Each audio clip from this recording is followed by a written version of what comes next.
गृहमंत्री डुकराजचा बोल दलिता जय भीम संविधानाचा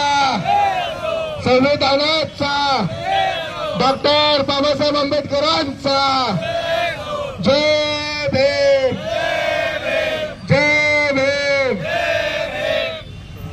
बाबासाहेब आंबेडकरांचा अपमान झाला तर आम्ही तो धरणापोषण करतोय आणि गेली 18 भर हे असं आंदोलन सगळीकडेच चालू आहे।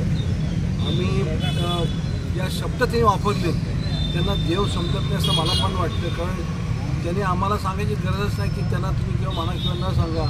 शेवटी प्रत्येकाचा आमचा देव हा आम्ही बाबासाहेब आंबेडकर आहेत हे त्यांना सांगावं लागलं, त्यांना मग बोंबलून सांगायची फळीया झाली आहे। अशा माणसाचा आम्ही धिक्कार करतो आणि त्यांनी माफी मागावी। देव कोणाला मानायचं? देव देवाच्या ठिकाणी असणार बाबासाहेब आंबेडकर मला सांगा की संविधान जे सुरू झाला ते चाललं आहे कशाच्या जीवात चाललेलं आहे? तर तुमच्याला अराजकता मांडली असते सगळी, तुमच्याकडे तालिबान आले असते, तुमच्याकडे सगळं मिलिटरी घुसले असते, तुमच्या घराबाहेर पाहिजे। आज मला सांगा अफगाणिस्तानची स्थिती काय आहे? अशी स्थिती जर झाली तर तुमचा देश कंट्रोल करण्यामध्ये नेहरूंचा, इंदिरा गांधींचा आणि बाबासाहेबांचा फार मोठा सिंहाचा वाटा आहे, म्हणून ते देव आहे।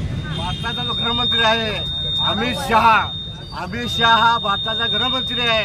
गुजरात मधला तडीपार आहे, तो 2.5 वर्ष गुन्हेगार जेल भोगून आलेला आहे। त्याची जे वागणूक बघितली अभ्यास नाही, मनोवादी आहे, बजरंग दलवाला आहे। त्याची जर वागणूक जी बघितली त्याचे विचार जे आहे हे डुक्कर सुवर सारखे आहेत, म्हणून मग सुवराचे त्यांना आम्ही उपमा दिलेला आहे। सुवराचं तोंड लावून आम्ही त्याच्या प्रतिमेचा निषेध करत आहे।